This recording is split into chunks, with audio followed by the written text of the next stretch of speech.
Quran dulu-dulu, kalau para jemaah perhatikan, dekat tengah tu dia ada warna apa? Warna merah. Perkataan apa warna merah tu? Sebab tadi Ustazah kata dekat Ustaz Wan Akasha, Ustazah kata, Ling, ada apa-apa tak nak I sampaikan pada hari Ustazah dulu-dulu? Bila sebut ma'had maknanya sekolah menengah lah, ya. Dekat ma'had dulu, Ustazah suka masuk pertandingan syarahan, sajak, pidato, ya. Lakonan masuk 2 kali je. Sebab tak apa nak minat berlakon sangat, lebih minat bercakap lagi kan daripada action kan. So bila zaman Ustazah belajar, guru-guru kita, tok-tok guru kita, ustaz-ustaz kita, ustazah-ustazah kita selalu bagi tips. Kalau tak nak gemuruh, kalau tak nak gementar, tak nak rasa takut, dan kita pun tak nak orang yang dengar kita bercakap tu mereka tahu kita takut. Kita seorang aja tahu.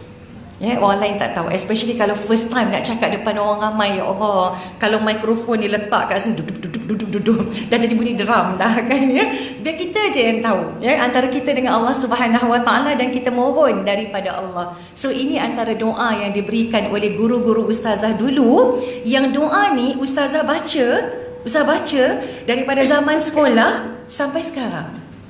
Sampai sekarang ni, sampai tengah bercakap ni pun baca lagi. Wal yatalattaf wala yush'iran nabikum ahada. Wal yatalattaf wala yush'iran nabikum ahada. Ustazah berkata kepada anak ustazah, Ustazah Husna, dan menantu ustazah Puan Syakira, katalah tengah mama ceramah kejap lagi, sebab tekak perit-perit kan, katalah tengah mama ceramah kejap lagi, mama batuk ke, ya, kalau mama batuk boleh tak tolong sambung? Maka kata mereka, kalau mama batuk, kita orang pun batuk sama. Okey, ayat ni yang ustazah nak share dalam surah Al-Kahfi, wal yatalattaf wala yush'iran nabikum ahada. Surah Al-Kahfi ayat 19. Kalau dulu-dulu zaman sekolah, sebab ustazah tak nak gemuruh bercakap depan orang ramai, ustazah punya maksud, ustazah sendiri buat maksud tau, bukan ikut maksud Al-Quran. Kita zaman budak-budak dulu kan, wal yatalattaf wala yush'iran nabikum ahada, tok-tok guru pesan lepas baca doa ni, hembus sendiri ke dada kita. Hembus ke dada, sebab mikrofon tak dihembus kan. Wal yatalattaf wala yush'iran nabikum ahada, kita hembus sendiri dekat sini, dekat dada kita, dan kita niat supaya kita ni tak gemuruh, tak gementar, tak takut kat siapa pun, melainkan hanya kepada Allah Subhanahu Wa Taala. Rupanya ilmu Allah ni luas. Bila kita belajar, kita memahami Al-Quran, makna dia tu sangat mendalam sampai masuk ke dalam lubuk hati kita. Rupa-rupanya wal yatalattaf wala yush'iran nabikum ahada ni ada kaitan dengan kisah siapa? Kisah siapa? Ashabul Kahfi. Dan dalam kisah Ashabul Kahfi pula, bukan sekadar doa yang ustazah baca ni, ada lagi satu doa merangkumi semua kebaikan yang dibaca oleh 7 pemuda Ashabul Kahfi ni sebelum masuk ke dalam gua. Nak tahu ke tak nak? Jangan ke mana-mana, kembali lagi selepas ini. Bagi suspend dulu, ya. Dan itulah hebatnya kita menjadi umat Nabi Muhammad sallallahu alaihi wasallam. Nabi sayang dekat kita. Nabi sayang dekat kita, Nabi pesan dekat kita, Nabi tinggalkan 2 perkara. Apa dia 2 perkara ni yang Nabi tinggalkan kepada kita? Tak dengar, kuat sikit. Kenapa ustazah seolah-olah macam pause kejap benda tadi, masuk perkara ni? Sebab nak menghayati Al-Quran. Rasulullah sallallahu alaihi wasallam meninggalkan kepada kita Al-Quran dan juga As-Sunnah. Dua-dua ni seiring dan sejalan. Tak boleh ambil satu tinggal satu, tak boleh, dua-dua, Al-Quran dan juga As-Sunnah. Bila sebut Al-Quran dan As-Sunnah, maknanya kita ni buat apa sekalipun, kita nak dapat keredaan daripada Allah Subhanahu Wa Taala. Kita nak dapat keredaan daripada Allah. Bila kita nak dapat keredaan daripada Allah Subhanahu Wa Taala, kita tak tahu. Antara banyak-banyak amalan yang kita lakukan kepada Allah Subhanahu Wa Taala, kita rasa macam kita dah hebat. Kita rasa macam, jangan-jangan sedekah yang kita bagi tiap-tiap hari Jumaat, kuliah ilmu dekat surau JKR ni, kita rasa yang tu, ya Allah redha. Jangan-jangan yang kita bagi sedekah senyap-senyap kat dalam tabung yang bergerak. Tabung dah bergerak ke belum? Oh, belum lagi kan? Jangan-jangan sedekah kita yang tu pun yang Allah redha. Ada orang ingat, oh jangan-jangan sebab dia buat masjid. Jangan-jangan yang tu ke yang Allah redha.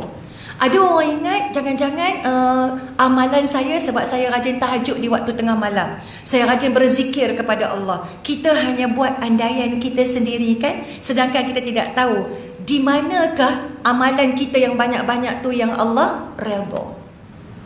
Bayangkan ya, bagaimana seorang wanita yang kuat ibadah kepada Allah Subhanahu wa taala dengan qiyamul lailnya, dengan al-Qurannya, dengan sedekahnya, tetapi dia masuk neraka kerana dia pelihara kucing, tapi dia tak lepaskan kucing dia untuk keluar cari makanan, dan dia pun tak bagi kucing dia makan. Dia masuk neraka.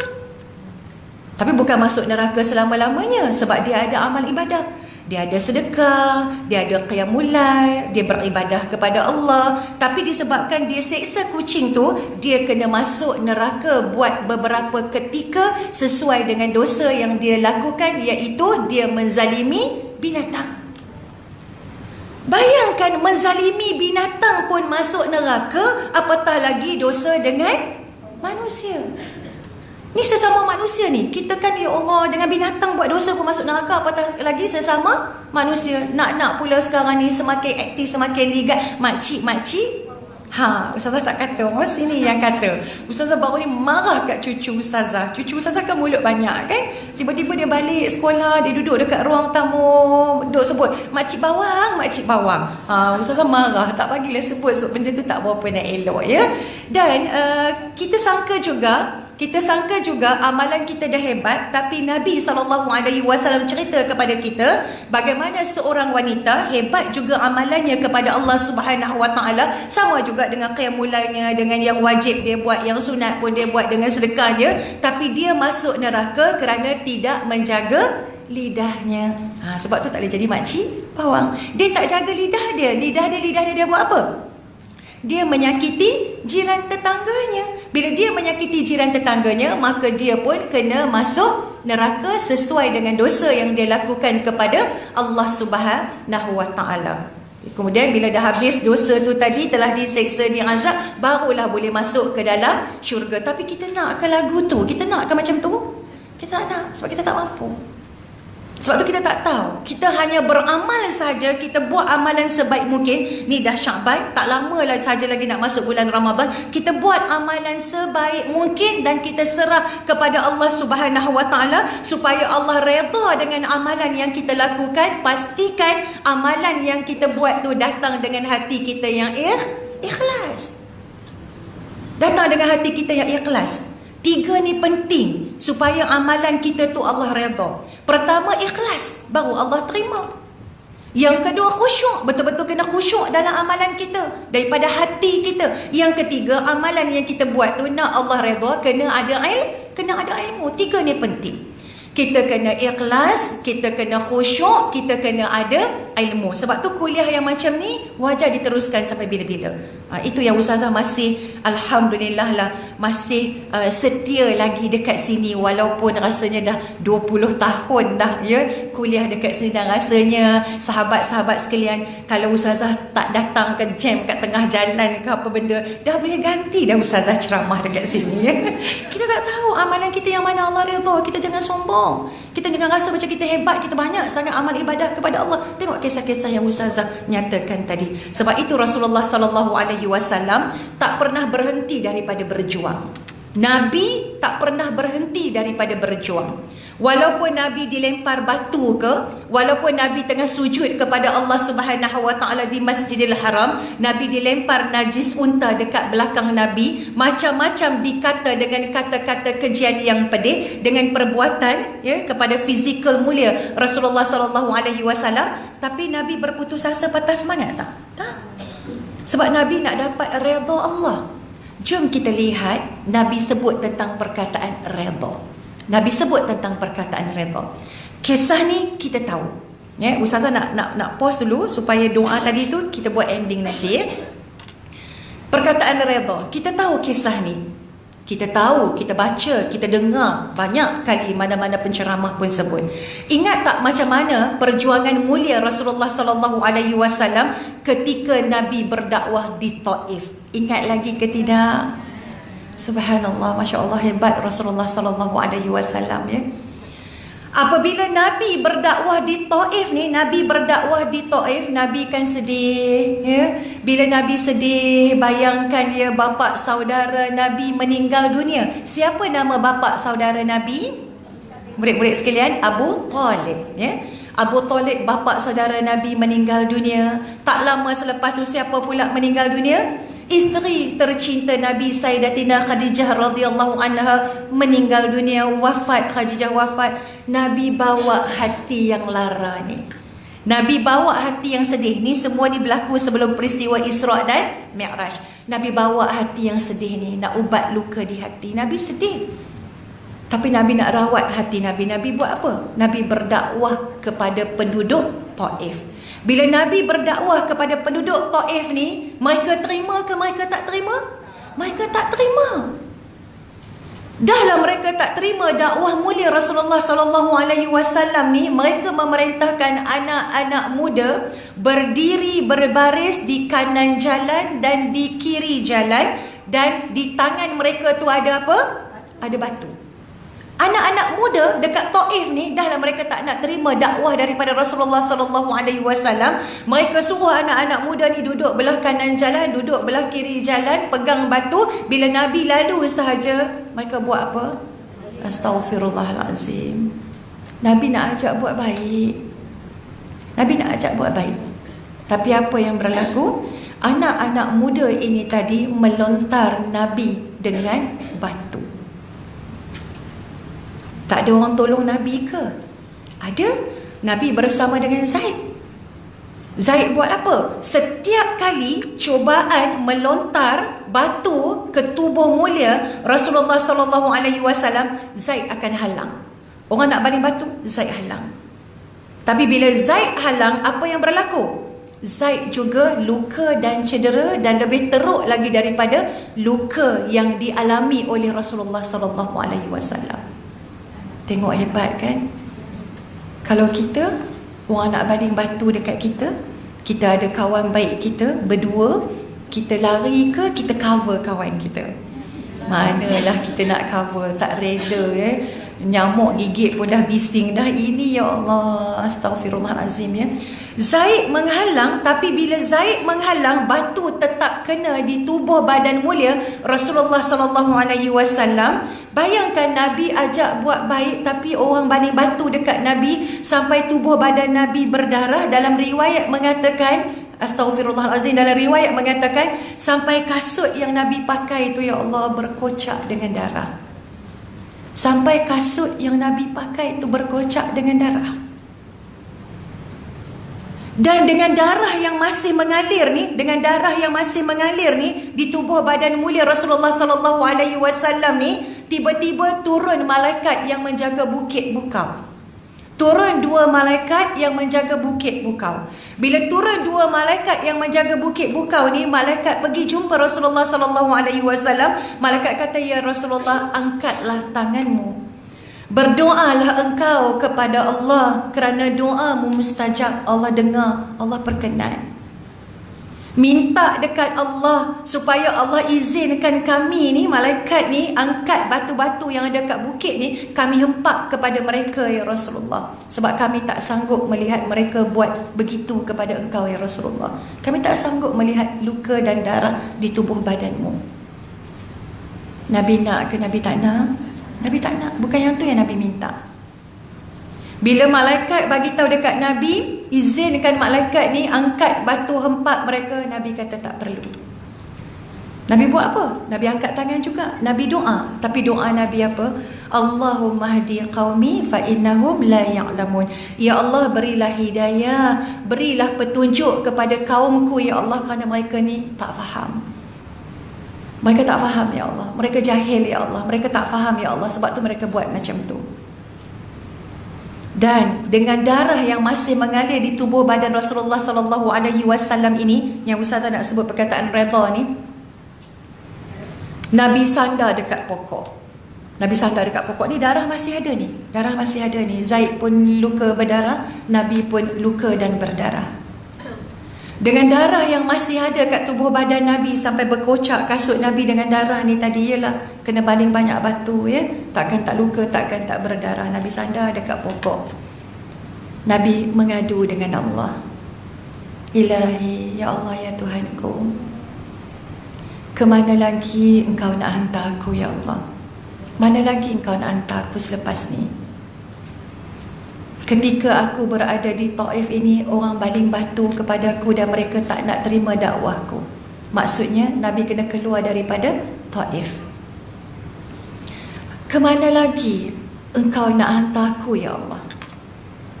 Adakah ke kawasan ataupun tempat yang lebih dekat daripada ini dan aku akan disakiti lagi? Ataupun engkau akan hantar aku ke tempat yang jauh daripada sini dan aku perlu menempuh perjalanan yang jauh dan aku disakiti lagi? Kemana lagi ya Allah? Nabi mengadu dengan Allah, mana lagi Allah nak hantar ni? Mana lagi Allah nak hantar ke tempat yang dekat daripada sini ke ataupun jauh daripada sini?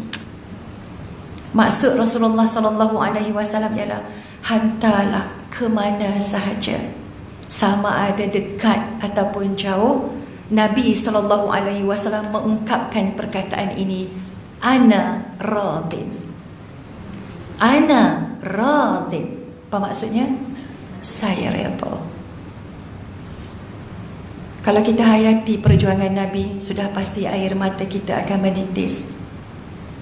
Nabi kena macam-macam. Kemana lagi engkau nak hantar aku ya Allah? Ke tempat yang dekat ke tempat yang jauh ke? Aku akan disakiti lagi ya Allah. Hantarlah ke mana sahaja. Ana radin. Aku redha ya Allah, asalkan engkau tidak murka kepada aku.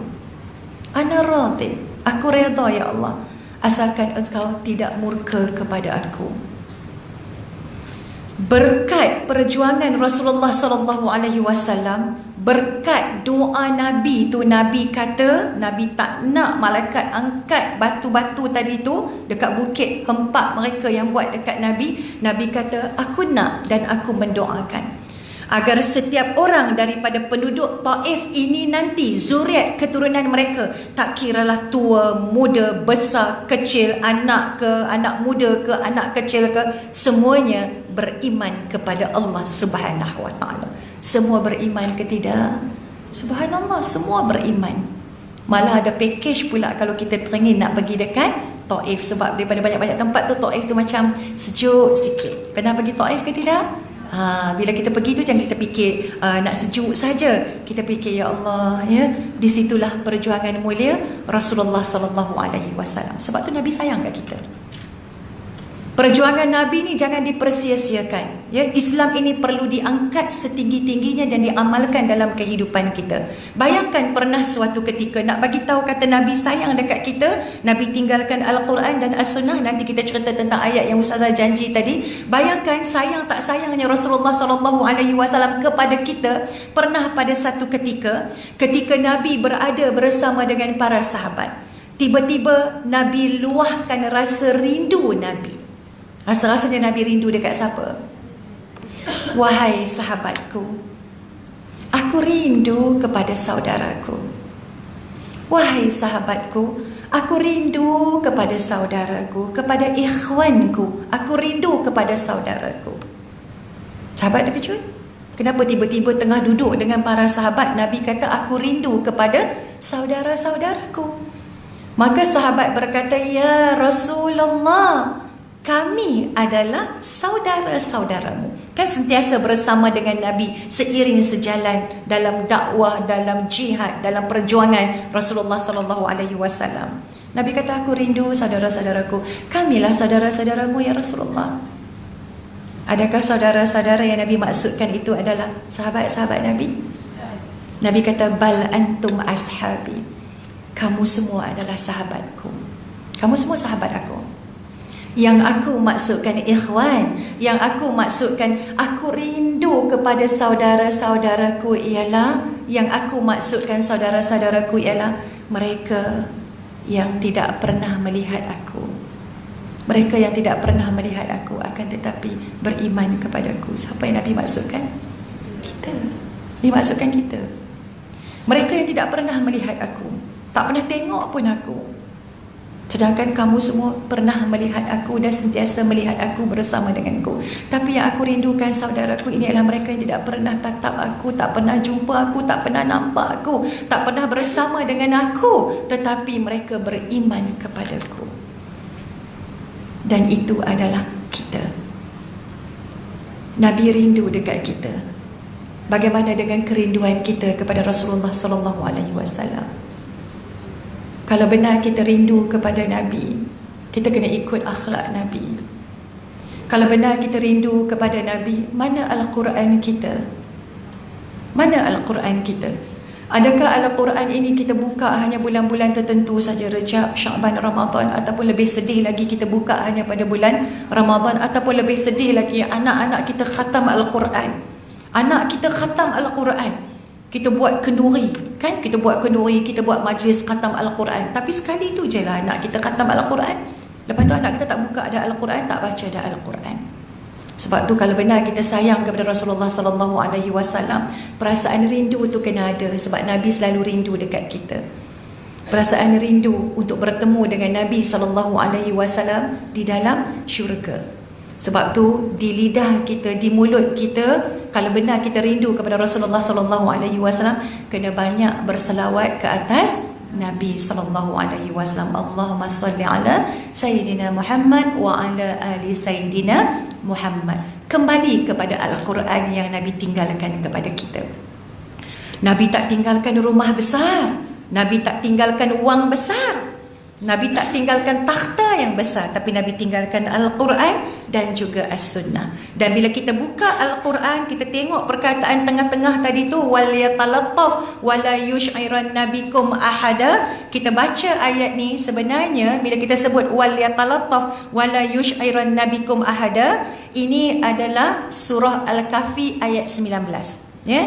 Tapi sebelum surah Al-Kahfi ayat 19 kita nak baca wal yatalattaf wala yush'iran nabikum ahada, dia ada ayat sebelumnya. Berapa lama Ashabul Kahfi tidur dalam gua? 309 tahun. Alhamdulillah, ya. Ustazah baca maksud ayat ni. Surah Al-Kahfi ayat 19. Dan demikianlah kami bangkitkan mereka dari tidurnya, supaya mereka bertanya-tanya sesama sendiri. Salah seorang di antaranya bertanya, berapa lama kami tidur? Sebahagian daripada mereka menjawab, kita telah tidur selama sehari ataupun sebahagian dari sehari. Sebahagian lagi daripada mereka berkata, Tuhan kamu, yakni Tuhan kami, lebih mengetahui tentang lamanya kita tidur. Sekarang utuslah salah seorang daripada kamu membawa wang perak ini ke bandar, kemudian biarlah dia mencari dan memilih mana-mana jenis makanan yang lebih baik lagi halal.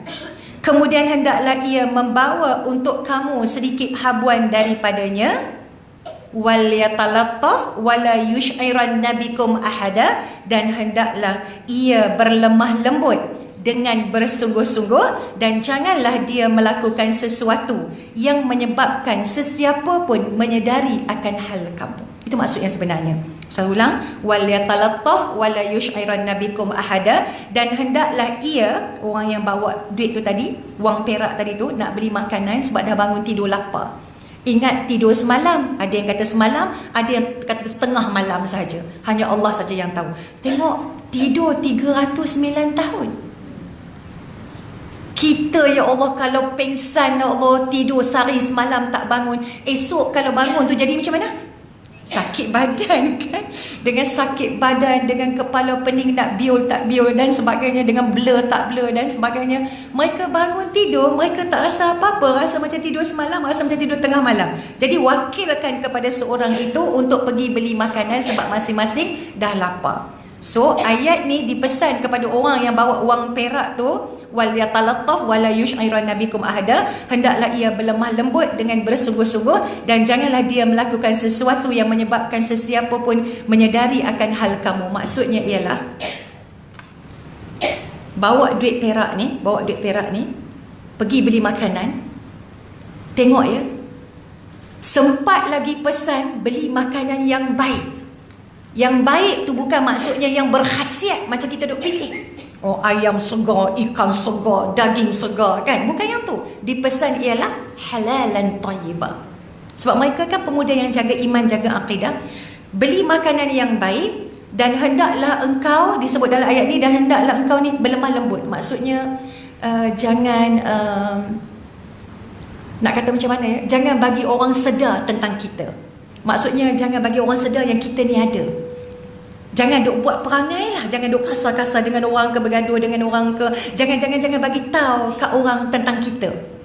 So bila Ustazah telusuri kisah ini, baru Ustazah tahu yang doa yang Ustazah baca tu, wal yatalattaf wala yush'iran nabikum ahada. Oh, kita baca sesenyap, kita tiup. Jangan bagi orang tahu. Jangan bagi orang tahu, ya Allah, kata kita ni, ya Allah, hanya Allah je yang tahu, ya Allah, gemuruh gementar semua je. Macam Ustazah mula-mula masuk TV dululah, ya Allah, ketak, tak tahu nak cerita. Wal yatalattaf, baca semua-semua ni baca ni. Orang lain tak tahu, kata kita ni gemuruh gementar apa semua, yang tahu hanya kita dengan Allah. Hebat tak ayat Allah? Hebat ayat Allah. Jangan cerita dekat orang. Dan bila kita sebut tentang ayat ni, rupa-rupanya kalau zaman dulu warna merah kan, warna merah ya. Kita tak nak cerita tentang warna merah ni ya. Kita nak cerita tentang ada mesej yang sangat penting daripada perkataan wal yatalattaf. Ya, ini mengikut ulama tafsir ya, mengikut ulama tafsir mengatakan kalau kita buka Al-Quran, perkataan yang pertama sekali yang ada dalam Al-Quran selepas bismillahirrahmanirrahim, yang pertama sekali perkataan apa? Alhamdu, maksudnya pujian. Untuk siapa? Alhamdulillah, pujian untuk Allah. Alhamdu. Dimulakan dengan alhamdu. Last kali dalam Al-Quran diakhiri dengan apa? An-Nas. Ya? Mula dengan alhamdu, diakhiri dengan An-Nas, maka seolah-olahnya kata ulama tafsir umpama macam ni lah. Umpamanya kita buat satu bulatan yang besar tu kan, bulatan besar. Kemudian kat tengah-tengah bulatan tu kita letak satu titik bulat tu. Macam budak-budak menyanyi, bulat kecil, bulat besar. Ada pernah dengar ke? Ustazah sebab ada cucu, so jadi macam budak-budak lah kan. Bulat kecil, bulat besar, bulatlah kecil. Macam sayang ibu, sayang ayah, dia macam-macam ya. So kita buat satu bulatan yang besar, dia umpama tengah-tengah tu ada satu titik. Dan bulatan yang besar tu, yang dalam kandungannya tu semua ayat-ayat Allah Subhanahu Wa Taala, dan tengah tu adalah central point, point yang sangat penting. Dan central point inilah adalah perkataan tadi yang merah tadi tu, wal yatalattaf.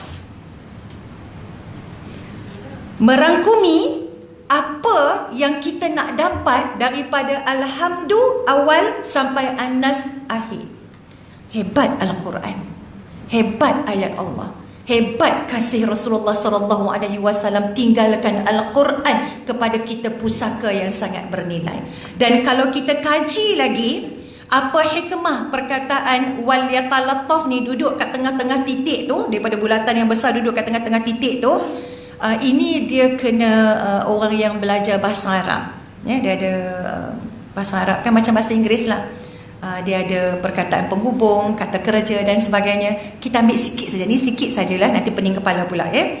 Yang pertama sekali bila sebut wal yatalattaf, dia mula dengan huruf apa? Waw.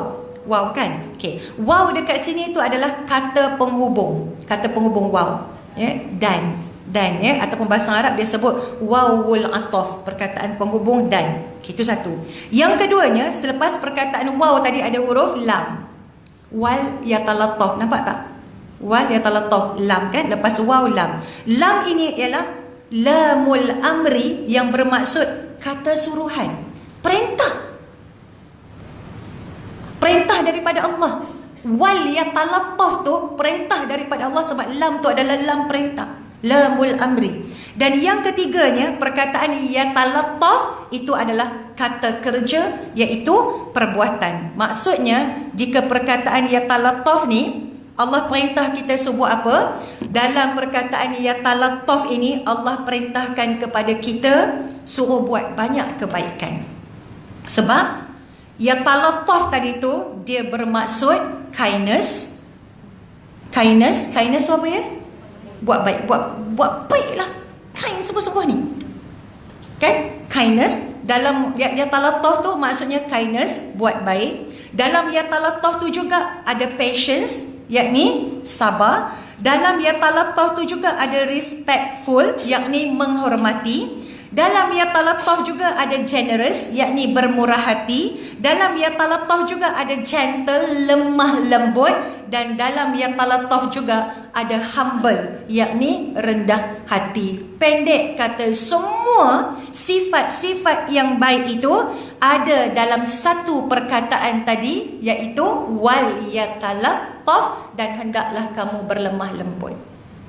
Dan berlemah lembut di sini maksudnya baik, hormat menghormati. Jadi ini adalah perintah daripada Allah Subhanahu Wa Taala supaya kita kena sentiasa hormat menghormati, sentiasa melakukan kebaikan sesama manusia, jaga perkataan kita dan jaga amal perbuatan kita. Ini hebat tak hebatnya perkataan wal yatalattaf. Sebab itu bila kita tengok balik surah Al-Kahfi ayat 19, kita teringat balik macam mana kisah 7 pemuda yang kita sebut sebagai Ashabul Kahfi. Siapa ingat cerita ni boleh cerita? Ustazah, saya nak cerita. Ustazah minum air dulu. Ada siapa-siapa nak cerita ke? Bestnya kita kan ya. Macam mana Allah rakamkan kalau kisah Ashabul Kahfi ni, kalau kita buka di dalam Al-Quran, kalau tak silap Ustazah daripada ayat 9 sampai ayat 26 dah menceritakan tentang kisah Ashabul Kahfi. Bagaimana mereka ni 7 orang pemuda ni, mereka nak jaga akidah mereka. Mereka nak jaga iman mereka kepada Allah Subhanahu Wa Taala. Nak jaga iman mereka.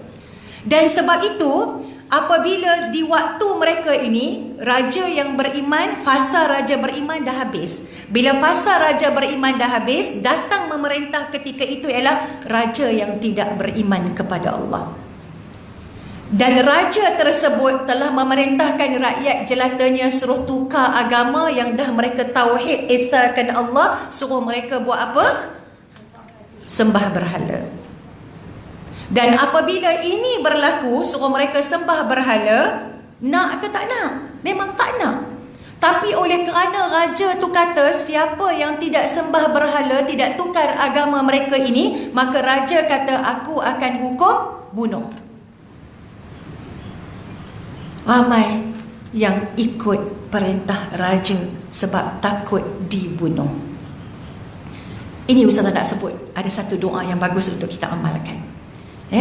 Dan oleh kerana ramai yang takut nak kena bunuh dengan raja ni, masing-masing ada yang dah tukar agama, tetapi tidak kepada 7 pemuda ini. 7 pemuda ini mereka senyap-senyap jaga iman dan akidah mereka, senyap-senyap simpan elok-elok iman mereka. Mereka pakat 7 orang ni, kita kena jaga elok-elok akidah kita, iman kita kepada Allah. Biarlah kita mati dengan menggenggam iman daripada kita ikut perintah raja tu tadi, tergadai akidah kita kepada Allah Subhanahu Wa Taala. Tapi lama kelamaan raja tahu ke tak tahu? Raja tahu. Maklum orang bercakap kan tindakan kita menggambarkan kita ni macam mana. Jadi sampai berita ni kepada raja, raja panggil 7 orang ni. Bila raja panggil 7 orang ni, raja tanya kepada mereka apa yang mereka sembah. Maka pemuda-pemuda itu di hadapan raja yang zalim dengan penuh berani, dengan penuh bersemangat, dengan petah berhujah mempertahankan iman mereka kepada Allah, prinsip akidah yang mereka yakini, mereka mengucapkan kata-kata yang Allah sebut di dalam surah Al-Kahfi ayat 14 hingga ayat 15. Apa kata mereka? Ustazah baca maknanya. Dan kami telah meneguhkan hati mereka, yakni Allah. Allah jaga hati mereka. Sebab mereka jaga Allah. Kalau Allah janji kalau kita jaga Allah, Allah jaga kita. Kita tolong Allah, tegakkan agama Allah, Allah akan tolong kita. Dan kami, yakni Allah, telah meneguhkan hati mereka sewaktu mereka berdiri di hadapan raja. Lalu mereka berkata, membentangkan dan menegaskan tauhid mereka kepada Allah Subhanahu wa taala. Mereka kata apa di depan raja yang zalim tu? Rabbuna Rabbus samawati wal ard. Beraninya mereka. Rabbuna Rabbus samawati wal ard, Tuhan kami adalah Tuhan yang mencipta dan mentadbirkan langit dan bumi. Hebat ke tak hebat? Subhanallah. Kita nak didik anak kita, ibu-ibu sekalian, anak yang akidahnya mantap macam ni. Tapi hari ni mak bapak didik anak, Allah, nangis aja bagi gadget. Nangis aja bagi gadget. Yang didik anak tu apa dia? Gadget lah. Apa dia ada dalam gadget tu? Allah, macam-macam. Apa dia ada dalam gadget tu? Macam-macam ada. Sebab dunia di hujung jari. Sebab tu ustazah kat rumah memang garang jugalah bab gadget ni. Kalau bab lain tak apa lagi, tapi kalau bab gadget memang ustazah garang. Tapi dia kena ada psikologi lah. Cucu ustazah tengah nak tengok YouTube kartun-kartun tu kan, Upin Ipin lah, Omar Hana lah, apa semua. Sebab mak mereka ada masa. Okay, ada waktu dia. Waktu ni saja. Boleh 20 minit dan sebagainya. Sebab kita tak boleh sepanjang masa. Tapi ustazah ni tak apa nak berkenan. Tak apa nak berkenan lah kalau duduk tengok handphone. Ustazah lebih suka bercerita. Cerita, bercakap biar tengah-tengah mulut tu kan. Cerita lah. Kadang-kadang cerita tu never ending story lah. Kalau ibu ustazah yang duduk sekali dengan ustazah, dia akan cerita, pada satu hari, ada 2 hari, ada 3 hari, ada 4 hari. Satu hari mak ustazah kata, Hana, jom tidur dengan Yang. Tak naklah tidur dengan Yang, sebab Yang asyik cerita 1 hari, 2 hari, 3 hari. Nak tidur dengan Umi Mami lah. Umi Mami tu ustazah lah kan. Jadi kita cerita, tak nak macam tu. Jadi ustazah kena guna psikologi. Budak-budak ni dia kena bagi logik kan. Tengah dia nyanyi, ustazah rasa dah lebih daripada 20 minit, dah lama sangat. Ustazah buat apa? Kan? Ustazah ambil lipstick dalam handbag tu. Lipstick dalam handbag tu ustazah bubuh kat tangan ustazah. Ustazah duduk kat cucu ustazah. Ustazah kata, ya Allah, itulah nyanyi lagi, mata dah darah dah. Mai sini Umi Mami tengok. Ustazah buat ambil lipstick kat tangan tu, buah sikit, calik sikit kat bawah mata. Ya Allah, tak berani dah. Itulah tak boleh nyanyi lama-lama kan. Tengok dah merah. Ada sekali tu anak Syakira ni, anak Husna okey juga. Dia tengok mata dia merah, dia terbeliak biji mata, dia pun tutup handphone. Anak Syakira ni dia nangis lah, sedih, mata dia berdarah kan. Nak kena tenang. Okey, kita tengok cermin, dah basuh, dah selawat, Umi Mami dah baca doa, dah tak ada. Jadi maknanya kita nak didik anak kita ni tengok mempertahankan akidah macam mana. Hebat tak? Depan raja yang zalim, yang nak hukum bunuh kalau mereka tak tukar agama mereka, tapi mereka berani mengatakan Tuhan kami adalah Tuhan yang mencipta dan mentadbirkan langit dan bumi. Kami tidak sekali-kali akan menyembah Tuhan selain Dia. Sesungguhnya jika kami menyembah yang lainnya, bermakna kami memperkatakan dan mengakui sesuatu yang amat jauh dari kebenaran. Kaum kami ini telah menjadikan selain Dia sebagai Tuhan-Tuhan untuk disembah. Mengapa mereka tidak mengemukakan alasan yang terang tentang kepercayaan mereka? Siapakah yang lebih zalim daripada orang-orang yang mengada-ngadakan kebohongan terhadap Allah? Berani cakap macam tu kat raja. Dahlah cakap tentang akidah mereka, lepas tu mereka marah pula orang yang dah tukar agama. Dan ketika itu raja ni, dia tak boleh nak patahkan hujah ke-7 Ashabul Kahfi. Ni belum masuk gua lagi kan. Ke-7 pemuda ni raja tak boleh nak kata apa. Raja tak mampu nak balas hujah mereka yang sangat padat dan bernas itu. Raja hanya mengeluarkan titah perintah ataupun arahan. Raja bagi masa 2 hari. Raja bagi masa 2 hari saja untuk mereka tukar agama mereka. Dan kalau mereka tak tukar agama mereka, raja akan jatuhkan mereka dengan hukuman mati. Jadi ke-7 pemuda ini, mereka tak takut dengan ancaman tersebut. Mereka mengatakan lebih baik kami mati menggenggam iman daripada mengikut jejak raja yang menyekutukan Allah Subhanahu wa taala. Jadi mereka buat apa? Mereka mengasingkan diri. Mereka berpakat 7 orang ni. Mereka kata kita kena pergi ke satu tempat yang tak ada siapa pun tahu kewujudan kita. Biarlah kita mengasingkan diri daripada orang. Mereka jalan dan tanpa mereka mengetahui bahawasanya Allah dah atur perjalanan mereka di dalam surah Al-Kahfi ayat 16. Allah dah atur dah. Mereka jalan dan mereka sampai di depan gua. Bila mereka sampai di depan gua, takut dah nak masuk gua. Takut kan? Sebab gua ni dia macam menyeramkan. Ustazah teringat 3 tahun lepas kot, Ustazah sambut wedding anniversary Ustazah dekat De Banjaran, Ipoh. De Banjaran, pernah pergi tak?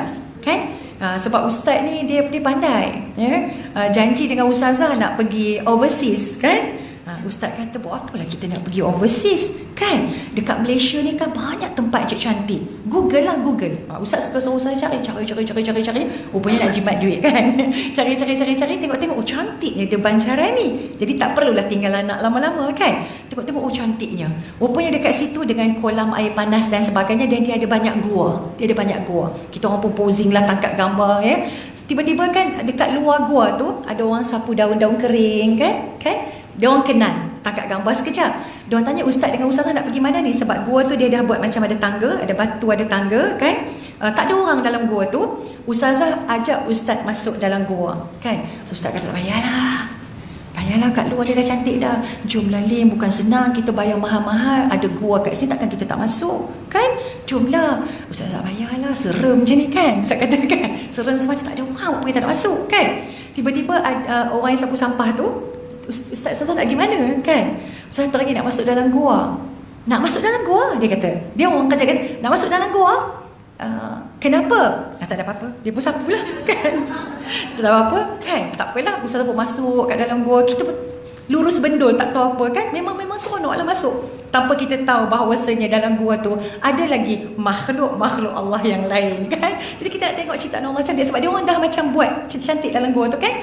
Dengan ada batu kristal dan sebagainya. Kita macam, oh cantik, ya. Lepas tu nak masuk satu gua lagi, ya. Bila nak masuk satu gua lagi, kebetulan pula ada candlelight dinner untuk pasangan suami isteri non-Muslim yang dia orang buat ke atas gua tu. Dia ada macam pemandangan yang boleh nampak kat luar resort, kan? Dan kebetulan makanan tu dia orang dah habis, dia orang tengah cuci. Dia orang dialog sesama dia orang sendiri. Cepat. Ni nak senja dah ni. Tiba-tiba kita orang sampai, kan? Kita orang sampai, dia orang kata, Ustazah, ya Allah, Ustazah duduk kat sini ke nak tangkap gambar? Dia orang tu macam kelang kabut. Ustaz tanya, kenapa kelang kabut sangat? Orang dulu tak kata kelang kabut, kelang kelibut.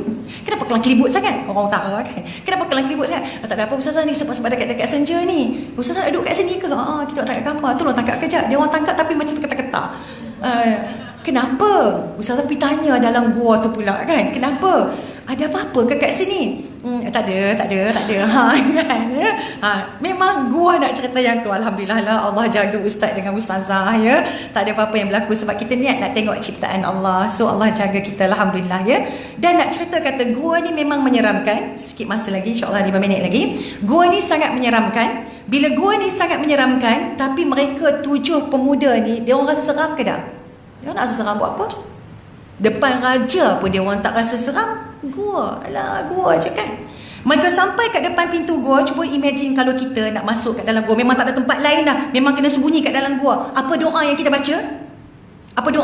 Ni nak masuk kat dalam tu. Dalam tu air, tak ada makanan, tak ada kipas ke, tak ada aircon, tak ada katil, tak ada kapet, tak ada tempat tidur. Kita minta apa?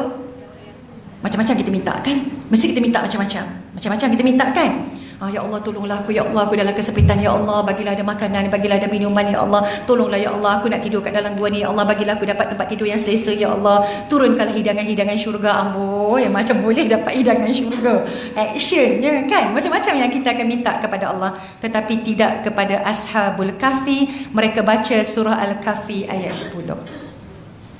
Surah Al-Kahfi ayat 10. Ustazah rasa macam pernah bagi doa ni, tapi Ustazah tak cerita in detail, ya. Surah Al-Kahfi ayat 10. Sebelum nak masuk, kaki nak melangkah masuk ke dalam gua, doa ni mereka baca, yang kita sebut sebagai doa Ashabul Kahfi. Rabbana atina min ladunka rahmatan wa hayyi lana min amrina rasyada. Rabbana atina min ladunka rahmatan wa hayyi lana min amrina rasyada. Tengok dia orang minta apa? Bila sebut Rabbana atina min ladunka rahmah, mereka minta, ya Allah, ya Tuhan kami, kurniakanlah kepada kami rahmat dari sisimu. Rahmat ni maksudnya terlalu luas. Rahmat Allah, kasih sayang Allah terlalu banyak, terlalu luas. Dan sempurnakanlah bagi kami petunjuk yang lurus dalam urusan kami. Mereka minta rahmah dan rasyada. Minta rahmat daripada Allah dan rasyada, petunjuk daripada Allah. Maka ustazah baca bab yang lain, kata ulama, doa ni sangat bagus untuk kita perteguhkan iman kita. Orang tak boleh kacau iman kita. Doa ni untuk kita jaga iman kita, untuk kita jaga diri kita. Dan doa ni untuk semua kebaikan, mintalah kepada Allah sambil sebut apa kebaikan yang kita nak. Dan doa ini untuk keselamatan kita. Kita minta Allah jaga kita dunia sampailah kita bertemu dengan Allah Subhanahu Wa Taala dalam rahmat, dalam rasyada, dalam rahmat, dalam petunjuk daripada Allah Subhanahu Wa Taala. Hebat kata hebat Ashabul Kahfi. Baca doa ni sebelum masuk ke dalam gua dengan rahmat Allah, ya, dengan rahmat Allah. Kan minta rahmat tadi, rahmat, minta rahmat. Mereka masuk dalam gua tak payah fikir nak makan apa, tak payah fikir nak minum apa, tak payah fikir nak tidur tang mana. Elok-elok masuk ke dalam gua, mereka pun ditidurkan oleh Allah. Subhanallah. Itu kalau keyakinan kita tinggi kepada Allah, kita minta Allah bagi. Mereka ditidurkan oleh Allah Subhanahu Wa Taala selama 309 tahun. Apa berlaku dekat raja tadi? Ni dah tidur. Dah tidur, okey, tak ada masalah dah lah kan. Raja tadi marah ke tak marah? Cari 7 orang pemuda ni tak jumpa. Dia kerahkan semua, ya, semua pegawai-pegawai istana pergi cari. Setiap pelusuk pergi cari, tak jumpa. Dia kata pergi lagi cari dekat semua gua. Mereka pun keluar pergi cari. Bila mereka keluar cari, 7 Ashabul Kahfi ni yang teman mereka siapa? Ataupun apa? Anjing. Ya? Dan bila mereka cari-cari, macam saya cerita tadi, gua, mereka rasa seram. Tengok gua, mereka rasa takut. Tengok-tengok gua, rasa takut nak masuk dekat. Sedangkan Ashabul Kahfi tengah tidur kat dalam tu. Ya, Ashabul Kahfi tengah tidur kat dalam tu. Jadi bila kumpulan manusia ni sampai kat depan pintu gua, mereka jadi seram, jadi takut. Sebab apa takut? Sebab apa seram? Sebab anjing tadi tu, dia pergi keluarkan dia punya tu, tangan dia tu, kan? Tangan dia terkedam kat situ. Yang lain tak nampak. Tak keseram dia buat ni? Ya, makhluk apa ni? Kan? Jadi bila mereka nampak tangan anjing ni, ya, terkedang kat luar tu, ya, tangan kaki dia semua terkedang macam tu, mereka rasa takut. Mereka balik bagi tahu kepada raja, jangan risau wahai raja, semua pintu gua kami dah tutup. Sedangkan mereka tak tutup pun mereka takut. Lari lentang pukang balik, ya. Semua pintu gua kami dah tutup. Sekiranya mereka ada di dalam mana-mana gua, maka mereka akan mati kelaparan. Tapi mereka lupa Allah jaga Ashabul Kahfi. Ustazah ringkaskan dalam ayat-ayat yang seterusnya, badan kita tak boleh kalau tak kena cahaya matahari, betul? Dan kalau kita tidur, kita tak boleh satu posisi saja. Sebab tu kalau kita tidur, ya Allah, kejap pusing sana, kejap, sampai suami pun marah. Dia diam sikit. Cucu kita pun tidur tak diam dan sebagainya, ya. Kejap kaki kena muka, macam-macam pengalaman kita ada, kan? Badan kita kena bolak-balik. So siapa yang membolak-balikkan badan Ashabul Kahfi? Allah. Siapa yang bagi matahari kena mereka sedangkan mereka duduk dalam gua? Allah. Bila matahari nak terbit, cahaya matahari Allah condongkan ke kanan gua, dapat cahaya matahari. Bila matahari nak terbenam, maka dia terbenam di sebelah kiri gua. Hebat kata hebat? Hebat Allah Subhanahu Wa Taala. Dan last kali yang ayat tadi surah Al-Kahfi ayat 19, bila mereka dah terjaga setelah 309 tahun, Allah jaga mereka, Allah selamatkan mereka. Mereka pun pilah lantik seorang nak pergi beli makanan. Dalam ayat yang Ustazah cerita tadi, semua pakat riuh-riuh tengok-tengok wang perak. Ini bukan zaman kita. Kamu jumpa harta karun? Bagi tahu kepada kami di mana harta karun yang kamu jumpa. Dia nak cakap apa? Kan? Dia nak cakap apa? Sebab dia bukan jumpa harta karun. Lepas tu dia terpaksa cerita perkara yang sebenarnya. Bila dia cerita, dia kata, bukan, ni duit saya. Kalau betul ini adalah duit kamu, ini 3 abad lamanya. Mereka dah mula raya rendah. Oh, kalau macam tu, inilah 7 pemuda yang orang duk cerita daripada abad ke abad, yang mereka ni kami dicari tapi tak jumpa. Mereka ni jaga iman dan akidah mereka kepada Allah Subhanahu Wa Taala. Kalau demikian, kamu adalah Ashabul Kahfi. Sebab kamu kata tadi, kamu datang daripada gua, duit ini adalah duit kamu, dan kamu adalah Ashabul Kahfi yang dicari selama ini. dia pun takut sebab dia nak jaga akidah. Lepas tu dia kata, jom saya nak bawa kamu jumpa raja. Saya tak nak, jangan risau. Raja dulu-dulu ni dah mati lama dah. Kamu kata kamu tidur tadi ni, dalam Al-Quran sebut 309 tahun kan. Sebab berdasarkan duit tu tadi, mereka pun bersembang-sembang, kamu dah tidur 300 lebih dah ni. Sebab ni 3 abad punya duit kan. Jadi dalam Al-Quran sebut 309 tahun. Jangan takut. Raja yang zalim dulu ni dah mati 300 tahun yang lalu. Dah mati lama dah. Dan sekarang raja kita adalah raja yang beriman kepada Allah. Sebab tu dia tengok pembangunan dah lain, semua dah lain, maka dia dibawa bertemu dengan raja. Bila dia dibawa bertemu dengan raja, raja minta dia cerita apa yang berlaku, dia pun cerita. Bila cerita, raja menitiskan air mata. Raja peluk pemuda ni tadi sebab hebatnya Allah jaga 7 Ashabul Kahfi 300 tahun lebih. Tak makan, tak minum, hidup sihat walafiat, tak ubah fizikal, tak beruban, tak apa, semua elok. Raja yang beriman kepada Allah ni, ya Allah, dia peluk pemuda ni tadi. Bila dia peluk pemuda ni tadi, dia kata, sudah pasti kawan-kawan kamu yang lain lapar, bawakanlah saya untuk bertemu dengan mereka semua. Bawa jumpa mereka. Bila bawa berjumpa dengan mereka ni, raja iring dengan pegawai dia masuk dekat istana, disediakan bilik yang elok dan sebagainya. Kemudian raja pujuk mereka agar terus tinggal di istana dengan layanan yang hebat. Mereka nak ke mereka tak nak? Mereka tak nak. Mereka tak nak. Dan di depan raja juga mereka berkata, kami tak nak, kami tak perlu semua ni. Ada ayatnya, tapi sebab kita kesetukan masa, kami tak nak semua ni, kami tak nak semua ni, kami nak pulang balik ke gua kami. Kami nak balik dekat gua kami. Kita gua dengan istana, pilih mana? Kan? Ustazah dulu, ya Allah, first time nak masuk istana, dudak. Bila dah masuk tu rasa macam, best ni kalau terus duduk kat sini kan. Istana siapa tak nak kan. Maka bila pemuda Ashabul Kahfi ni berkata, kami tak nak, kami nak pulang ke gua kami. Kami rasa macam orang-orang sebelum kami semuanya dah meninggal dunia. Keturunan kami dah tak ada lah, maksudnya semua orang dah meninggal dunia. Sekejap, Ustaz tengah cari ayat tersebut. Jadi kami rasa kami tak nak duduk dalam istana, kami nak pulang ke gua kami semula. Rupa-rupanya bila mereka sebut macam tu, kami tak nak istana ni, kami nak pulang ke gua kami, izinkan kami balik ke gua kami. Atau cucu Ustazah bagi, tulis dia kata. Oh, dia bagi flyers. Oh, so sweet, Kami tak nak istana ni. Kalau kita nak kan, kami tak nak semua ni.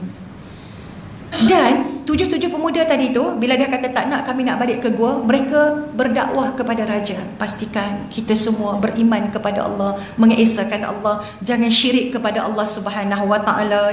Mereka ni berdakwah kepada orang ramai, termasuk depan raja, seolah-olah macam salam terakhir, seolah-olah macam salam perpisahan. Kan? Ilham bagi apa saya? Ada pergi tengok orang lain, cantik ke? Makcik tu cantiknya, seolah-olah salam perpisahan. Dan bila 7 pemuda ni dah ucap macam tu, kita dapat rasa macam mereka takkan hidup lama, betul tak? Tempat kami bukan kat sini, tempat kami kat gua. Semua saudara mara kami, adik-beradik kami, keturunan kami dah tak ada sebab dah 3 abad lamanya. Dan sebelum tu, hebatnya Allah Subhanahu Wa Taala, dulu Allah tidurkan Ashabul Kahfi ni sebab Allah nak jaga iman mereka, akidah mereka. Dan Allah bangkitkan Ashabul Kahfi ni setelah 309 tahun. Siapa boleh teka kenapa? Kenapa Allah bangkitkan masa tu? Kenapa? Kerana bila raja ni beriman, rakyat jelata beriman, ada godaan daripada iblis ke tidak? Ada beberapa kelompok manusia yang bila raja kata kita wajib beriman dengan hari kiamat, kita ada hari pembalasan semula, bila kita mati kita akan dihidupkan semula untuk diadili di depan Allah, dihisab di depan Allah. So hasutan datang daripada syaitan. Ada beberapa kelompok manusia ni, mereka tak percaya kepada hari kiamat. Mereka berkata kepada raja, macam mana Allah nak hidupkan manusia yang dah mati jutaan tahun daripada dulu-dulu, dah mati lama dah. Macam mana Allah nak hidup balik? Macam mana Allah nak hidup balik? keyakinan mereka terhadap hari kiamat itu mula rasa tergugat, tapi sekelompok saja. Maka bila Allah bangkitkan Ashabul Kahfi, di depan mereka sendiri, mereka bercerita mereka tidur dekat gua dengan wang perak tu tadi, rupanya 309 tahun. Maka mereka yang was-was tadi itu beriman ke tidak? Beriman dengan keyakinan yang kuat kepada Allah. Kalau Allah boleh tidurkan mereka 309 tahun dan Allah bangkitkan mereka kembali, maknanya kita mati, Allah akan bangkitkan kita, dan memang hari kiamat itu wujud. Ya Allah, hebat kan? Itu yang Ustazah kata, ya Allah, bila kita baca ada lagi ilmu Allah, bila kita baca ada lagi ilmu Allah. Dan akhirnya mereka minta balik ke gua, mereka sujud kepada Allah Subhanahu wa taala, sujud, mereka berdoa kepada Allah, ya Allah, izinkanlah kami untuk kembali ke pangkuanmu. Sedih pula rasa kan? Ya Allah, izinkanlah kembali kami untuk kembali ke pangkuanmu, kerana kami rasa kami dah tak nak hidup panjang lagi. Sebab seolah-olah macam tugas mereka tu macam dah selesai, dah sampai masa dah, sebab dah 300 tahun lebih kan. Ya Allah, izinkanlah, minta izin dengan Allah, ya Allah, izinkanlah kami untuk kembali ke pangkuan. Semua ni ini Ustazah olah dalam bentuk cerita ya, tapi tolong baca dekat tafsir ya. Maka mereka pun meninggal dunia dalam keadaan semua tu dah beriman kepada Allah Subhanahu wa taala ya. Jadi maknanya bila mereka dah meninggal dunia beriman kepada Allah Subhanahu wa taala, apa jadi kepada semua orang yang ada dekat situ? Apa jadi? Cuba teka, apa jadi? Mereka bila dah 7 Ashabul Kahfi ni meninggal dunia, dalam keadaan mereka rasa macam hati tu semakin dekat dengan Allah. Hebatnya Allah Subhanahu wa taala. Maka ada yang kata, jom kita bina tugu peringatan supaya kita tak lupa Ashabul Kahfi yang hebat ni. Kan? Jom kita bina tugu peringatan Raja Bijaksana. Bukan tugu peringatan yang dibina, tapi yang dibina adalah rumah ibadah, rumah Allah, yakni masjid berdekatan dengan gua, supaya bila orang datang teringat Ashabul Kahfi, mereka akan sujud mengabdikan diri kepada Allah Subhanahu wa taala. Justru jangan lupa jaga iman kita, jaga akidah kita, didik anak kita sehebat mungkin. Sebab tu bulan lepas Ustazah bagi tahu, Ustazah ada anjurkan seminar apa? Ibu bapa versatile. Ingat tak lagi? Dah daftar ke belum? Seminar ibu bapa versatile. Macam mana kita nak jadi ibu bapa yang macam-macam kita boleh buat. Seminar ibu bapa versatile merealisasikan generasi soleh dan soleha. Okay, ni ya. Dulu Ustazah buka ya RM250 ya. Kemudian kita bagi early bird RM150. Kemudian kita bagi lagi kalau nak datang suami isteri, seorang RM125 je. Maksudnya bayar RM200.5 dapat 2 orang. Tapi Ustazah dengan Ustaz ni dia pelik sikit. Macam bila orang nak daftar tu, bila orang nak bayar tu kan, macam kita macam saya nak datang Ustazah, tapi itulah macam tak apa nak cukup duit sebab nak sambut puasa. Bila sebut nak sambut puasa, kita pun lemah lah kan. Jadi Ustazah adakan, doakan Ustazah murah rezeki ya, zuriat keturunan Ustazah semua soleh solehah ya. Kita bagi secara percuma ya. Dan Ustazah nak bagi seminar percuma ini kepada 1000 peserta. Tapi kita tak dapat lagi lah 1000 peserta ni. Jadi Ustazah minta para sahabat datang, so Ustazah bagi percuma ya, datang dan tolong war-warkan kepada kawan-kawan. Tapi memang kena daftar dekat nombor yang ada dekat flyers ni. Memang kena daftar sebab kita nak sediakan tempat duduk ya. Bayangkan ya, sebab anak-anak kata ya, kita bagi percuma ni, kita dah buat percuma. Okey, silakan. Kalau 150 orang, kalau 1000 orang, tak 150k, fuyo kan ya. Tak apalah, kata dekat anak-anak, tak apa, kita niat kerana Allah ya. Jadi datang seminar ni ramai-ramai. Jangan bawa anak-anak, sebab Ustazah nak bagi ilmu untuk ibu bapa. Ibu tu kena jadi ibu yang 5P. Apa dia 5P? Bapa tu kena jadi bapa yang macam mana? Tu yang kita sebut ibu bapa versatile. Nak jadi macam mana dia didik anak di era yang teknologi canggih ni. So banyak tips yang kami nak bagi, dan kita ada panel undangan iaitu angkasawan negara kita yang dah naik ke atas menyaksikan kebesaran Allah, dan beliau memang kita tengok hebat dalam mendidik anak-anak. Beliau akan bagi tips dengan tajuk My Way of Parenting, cara beliau didik anak. Dan Ustazah dengan Ustaz akan bagi tips macam mana nak didik anak mengikut Al-Quran dan As-Sunnah, apa sifat ibu kena ada, apa sifat bapa kena ada. Dan kita ada cabutan bertuah lagi dalam seminar ni. Kalau ada yang mendengar ni jutawan ke, orang yang berada ke, Ustazah teringin lah nak sponsor seminar ni, ya, dialu-alukan. Sebab kita bersyukur kepada Allah bila Ustazah jumpa Ustazah dengan Ustaz pergi ke masjid wilayah, sebab kita sewa dewan kat situ. Dewan besar, cantik sangat dewan tu kan. Jumpa imam besar, bagi tahu kata kita nak buat seminar percuma. Tuan Imam kata, saya faham kedatangan Ustaz dan Ustazah nak minta sponsor dewan. Allah, sebab kita buat free kan, jadi kita nak galak lah orang beramal lagi. Alhamdulillah masjid wilayah sponsor dewan. Kalau tidak, dewan tu 3,000 tau masjid wilayah sponsor dewan. Jadi kalau ada siapa nak sponsor makanan ke, nak sponsor apa-apa ke, goodie bag ke apa ke, boleh call nombor yang ada dekat bawah ni. Sama-sama kita melakukan amal soleh. Dan jangan lupa, kopi senyum dah beli ke belum? Selfie ke tak? Nak bagi duit raya? Duit tu kita bagi sebelum raya ya Nina. Sebelum raya kan, hanya 3 orang je yang kami bagi seorang RM500, totalnya RM1,500. Bulan puasa dah dekat, pastikan kopi senyum dah ready, sebab insyaAllah dalam tu ada kurma, ada madu yang boleh bagi ketahanan dekat kita, especially orang yang ada masalah gastrik dan sebagainya. Jadi Ustazah mengharapkan sama-sama kita ingat, wal yatalattaf wala yush'iranna bikum ahada, Rabbana atina min ladunka rahmatan.